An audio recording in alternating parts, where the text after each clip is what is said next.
आज हम हिस्ट्री के चैप्टर सेकंड के अंदर गुप्त साम्राज्य के बारे में पढ़ रहे हैं। इस गुप्त साम्राज्य के बारे में बताना चाहूँगा। इस गुप्त साम्राज्य ने 240 ईस्वी से 550 ईस्वी तक शासन किया।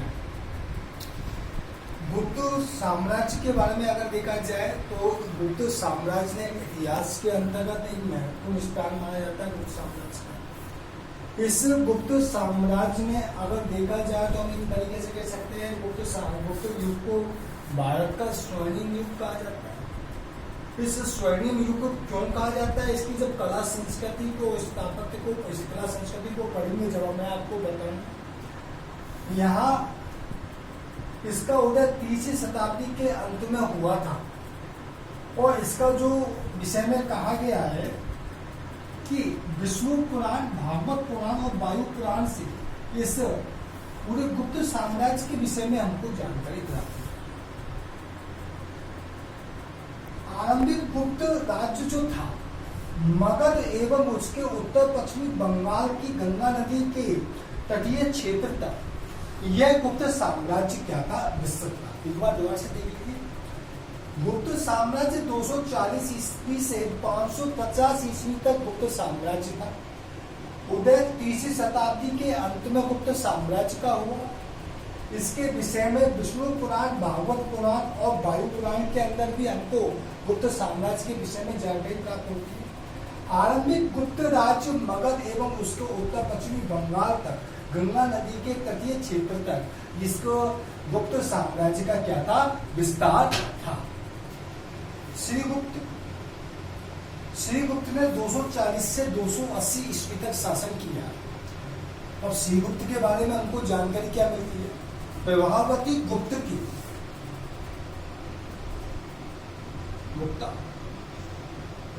प्रभावती गुप्ता का नाम आपने सुना होगा। बाकातर नरेश रुद्र सेन की से संबंधित उनकी पत्नी रही है प्रभावती गुप्ता। इनके ताम्रपत्र अभिलेख के अंतर्गत बताया गया है कि श्रीगुप्त गुप्त वंश का जो आदि राजा है, गुप्त वंश का आदि राजा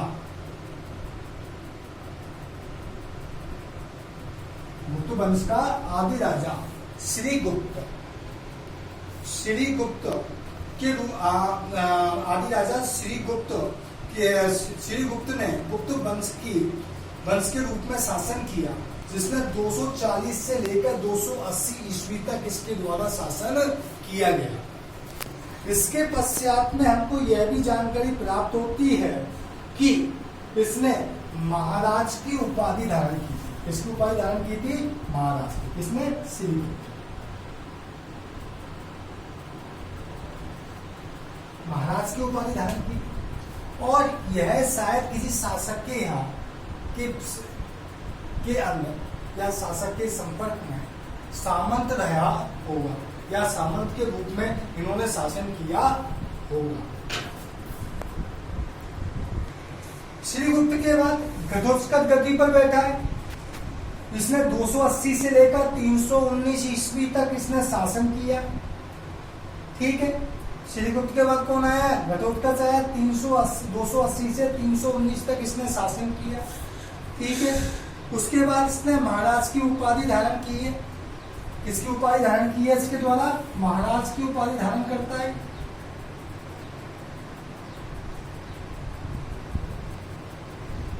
ठीक है भैया। इसके अलावा हमको और जो जानकारी हमको जो प्राप्त होती है वो प्रभावती गुप्त के पूना तथा रिद्धपुर ताम्रपत्र अभिलेखों में घटोत्कच को गुप्त वंश का प्रथम राजा बताया गया है। यानी प्रभावती गुप्त ले लीजिए या फिर अन्य अभिलेख ले लीजिए जिसके अंदर घटोत्कच हमको गुप्त वंश का, कौन से वंश का? गुप्त वंश का प्रथम शासक बताया जाता है। कौन सा शासक बताया जाता है? प्रथम शासक के रूप में घटोत्कच को बताया जाता है। ठीक है। इसके बाद में मैं आपको बताना चाहूंगा इसके बाद में क्या हुआ। पर इसने अधिकार कर लिया था और 319 ईस्वी तक इसके द्वारा क्या किया गया? शासन किया गया। ठीक है भैया। ये तो हो गया घटोत्कच। घटोत्कच के बाद में गुप्त वंश का जो नेक्स्ट शासक आता है उस शासक का नाम है चंद्रगुप्त प्रथम।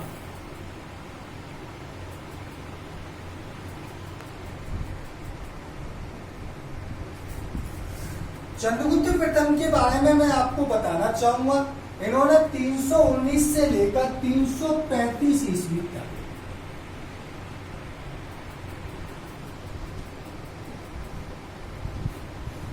319 से लेकर 335 ईस्वी तक इन्होंने शासन किया। ठीक है, शासन के फलस्वरूप में अगर देखा जाए तो घटोत्कच के उत्तराधिकारी के रूप में इन्होंने चंद्रगुप्त प्रथम ने शासन करते हैं। घटोत्कच के उत्तराधिकारी के रूप में शासन करते हुए इन्होंने आगे चलकर देखिए सबसे महत्वपूर्ण कार्य, उत्तराधिकारी के रूप में सिंहासन हुए, गद्दी पर बैठे और उस समय उन्होंने सबसे प्रसिद्ध वंश जो था, जो वंश माना जाता है सबसे प्रसिद्ध वंश जो था लिच्छवी वंश। कौन सा वंश था? लिच्छवी वंश।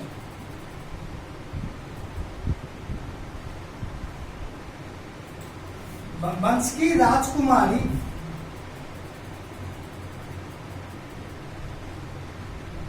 कुमार देवी के साथ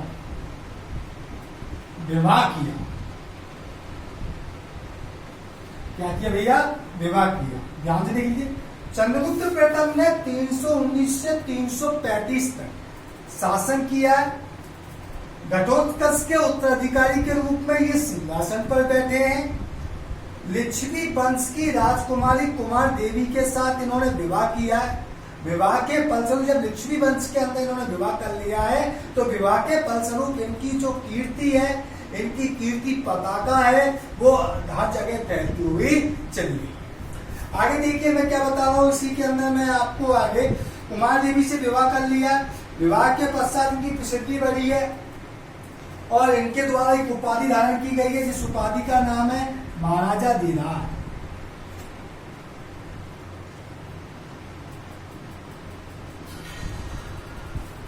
कौन सी उपाधि धारण की गई है भैया?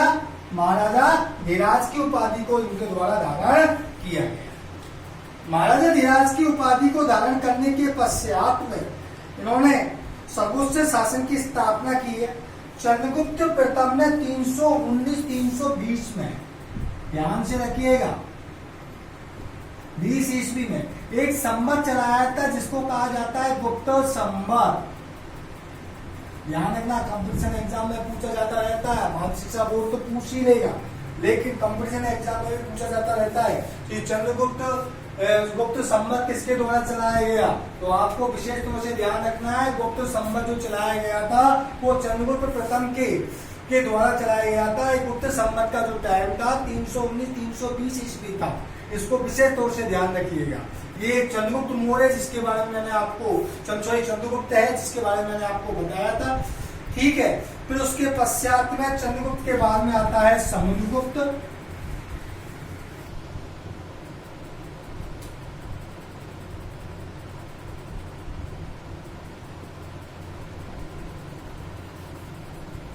समुद्रगुप्त इतिहास में महान शासक के रूप में जाना जाता है। समुद्रगुप्त 335 से लेकर 375 तक,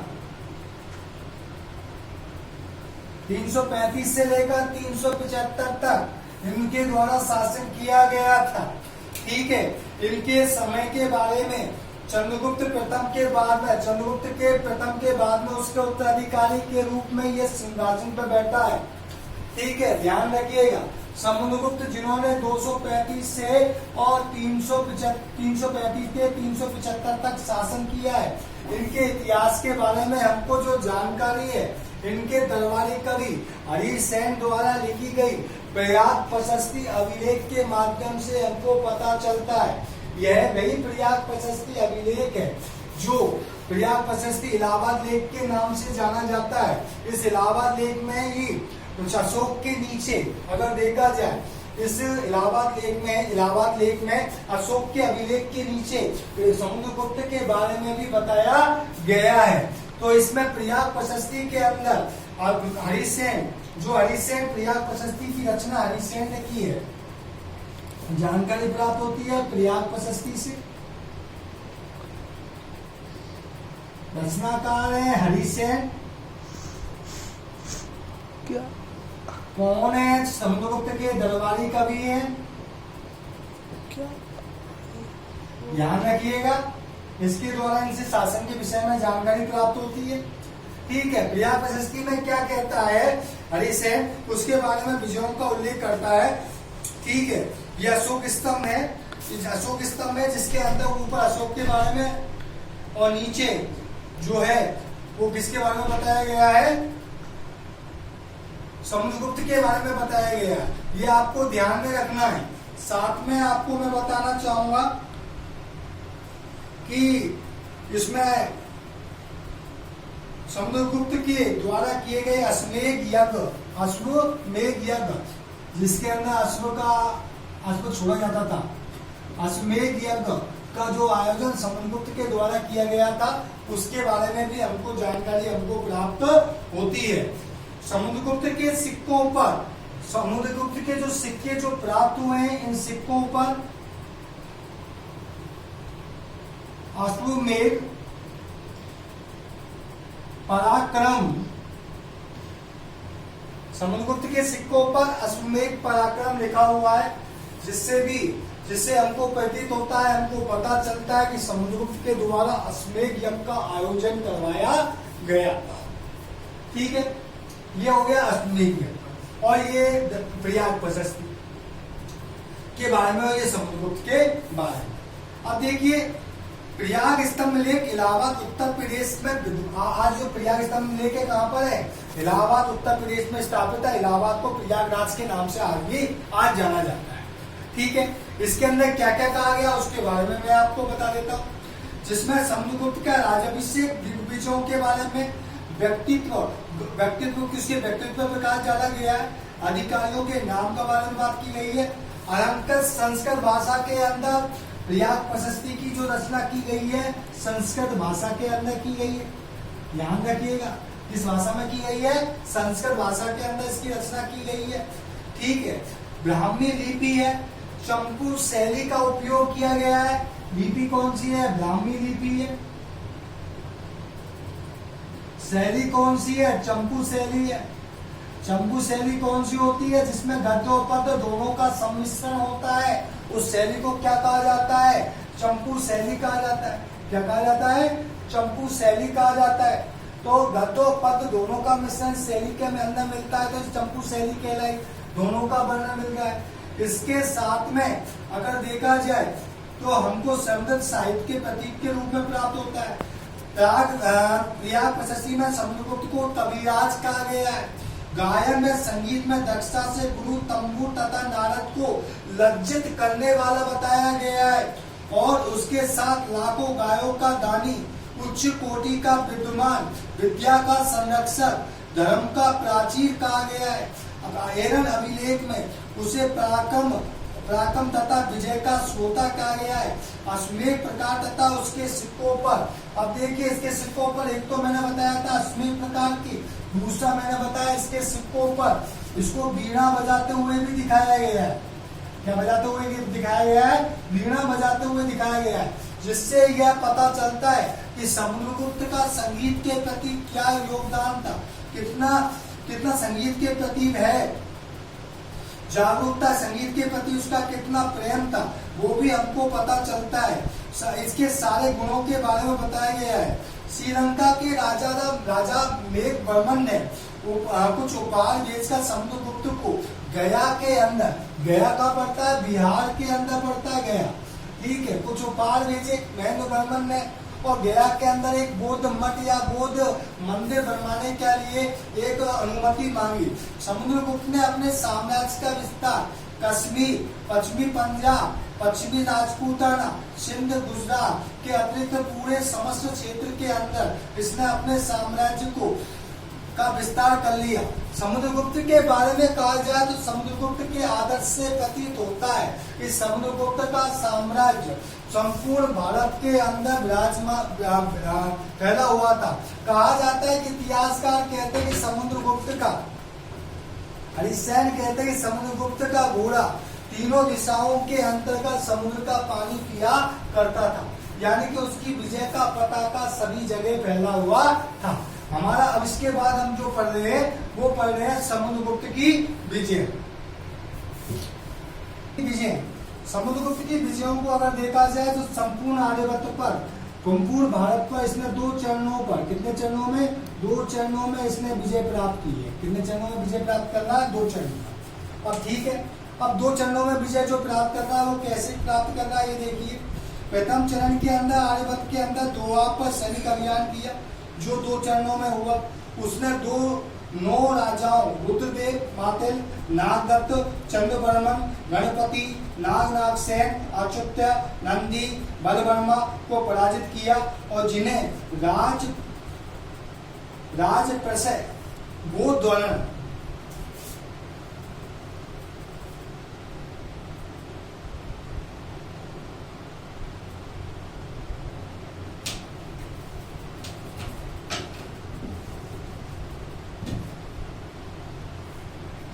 पहली आती है राज प्रबोधन नीति।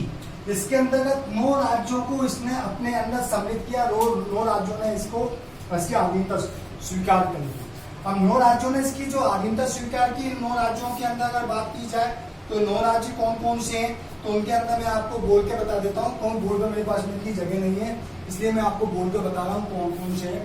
तो 9 राज्य जो हैं, उन 9 राज्यों के अंतर्गत जिन 9 राज्यों ने इसके अधीनता स्वीकार की, उनमें रुद्रदेव, मातिल, नागदत्त, चंद्रवर्मन, गणपति, नागसेन, अच्युत, नंदी, बलवर्मा को पराजित किया, जिन्होंने प्रसवोधरण की नीति के फलस्वरूप में इनको राज्य में मिला दिया गया।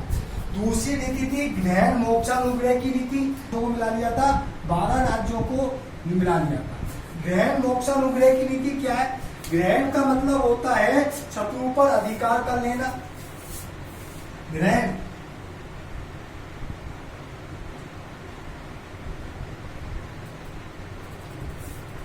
का मतलब क्या हो गया? शत्रु पर आपने क्या कर लिया है? शत्रु पर अधिकार कर लिया है। शत्रु पर अधिकार करने के बाद मोक्ष का मतलब क्या होता है?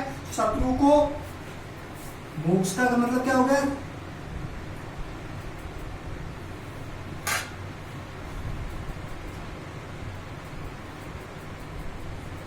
शत्रु को मुक्त कर देना। क्या हो गया? शत्रु को मुक्त कर देना। तो अनुग्रह का मतलब क्या होता है? राज्य को। अब यहाँ पर क्या हो गया? अनुग्रह। तो अनुग्रह का शाब्दिक अर्थ क्या हो जाएगा? राज्य को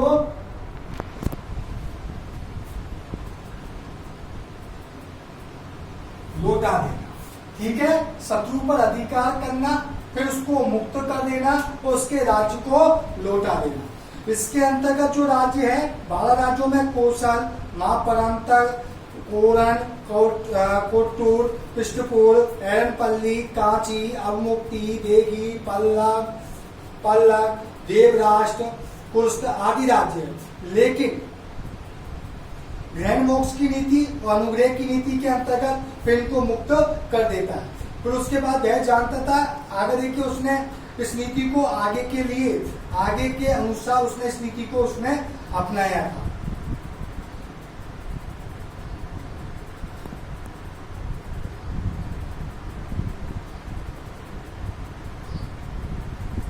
फिर उसके बाद में भारत पर जो आठवीं थी, कौन थे? 8। इनका नाम आपको मैंने पहले भी बताया। 3 आठविकों को भी इसने परास्त किया है। परास्त कर इनको अपने अधिकार में ले लिया है। सीमांत प्रदेशों पर राजतंत्रात्मक, गणतंत्रात्मक जो राज्य थे, उसने इसकी अधीनता को स्वीकार कर लिया है और अधीनता स्वीकार कर इसका अधिकार को इन्होंने स्वीकार कर लिया है। कामरूप है, नेपाल है, ये जो थे। उसके पश्चात में पश्चिमी भारत के गणतंत्र राज्य थे, उन्होंने इसके अधिकार को स्वीकार कर लिया है। राज्यों में आम्बीर है, मालव है, योद्धे है, खाकपलक है, इनके द्वारा यहाँ अधिकार को ग्रहण कर लिया गया है। और इन्होंने जिस नीति के अंतर्गत अधिकार को ग्रहण किया है, वह नीति क्या कहलाई है? सर्वदाना ज्ञानकरण परिणाम की नीति के अंतर्गत इनको इसने क्या कर लिया? इन पर अपना आधिपत्य स्थापित कर लिया।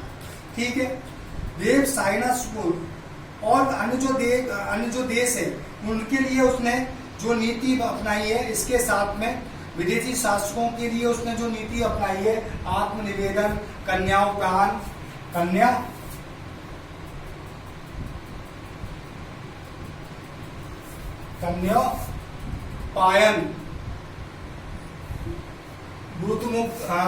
कन्यापायन, उसके बाद वृत्तनंदिक, स्वविषय, भुक्ति आदि का याचिका, मतलब इसके अंदर क्या पुत्री का विवाह कर या फिर राजकुमारी का विवाह कर इस नीति को इसके द्वारा अपनाया गया। इसके द्वारा इन नीतियों को अपनाया गया। इसके फलस्वरूप इसने अपने साम्राज्य को विभिन्न क्षेत्रों के अंदर, चारों दिशाओं के अंदर फैलाया। ये एक महान शासक था समुद्रगुप्त। इस समुद्रगुप्त ने अपनी नीतियों के फलस्वरूप अपने साम्राज्य की सीमाएं पूरे भारत के अंदर फैलाने का प्रयास किया, पूरे भारत को एक सूत्र में बांधने का प्रयास किया। इसके फलस्वरूप इसने पूरे साम्राज्य को एक सूत्र में बांधा। इसी कारण स्मिथ ने इसको भारत का नेपोलियन कहा है। क्या कहा है? भारत का नेपोलियन कहा है। किसने कहा है? स्मिथ ने। ठीक है बेटा, स्मिथ ने क्या कहा है? भारत का नेपोलियन। इसके द्वारा जो अपनाई गई नीति है, इनको आपको ढंग से पढ़ना है, एक ही टॉपिक को ढंग से पढ़ना है, क्योंकि आज हमने जो टॉपिक पढ़ा वो समुद्रगुप्त तक पढ़ा है। किस तक पढ़ा है? समुद्रगुप्त तक पढ़ा है।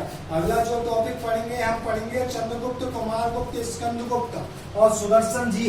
इनको 2 भागों में बांट दिया है मैंने, जिसके फलस्वरूप आपको टॉपिक को पढ़ने में ज्यादा दिक्कत नहीं है। आगे जब हम नेक्स्ट वीडियो में जो टॉपिक लेके आएंगे वो हम किससे लेके आएंगे? चंद्रगुप्त द्वितीय, जिसको चंद्रगुप्त विक्रमादित्य के नाम से जाना जाता था, उससे हम आगे का टॉपिक चालू करेंगे। भारत का नेपोलियन, समुद्रगुप्त, जिसके बारे में यहाँ तक मैंने आपको बता दिया। ठीक है बेटा, आज हम इतना ही पढ़ते हैं।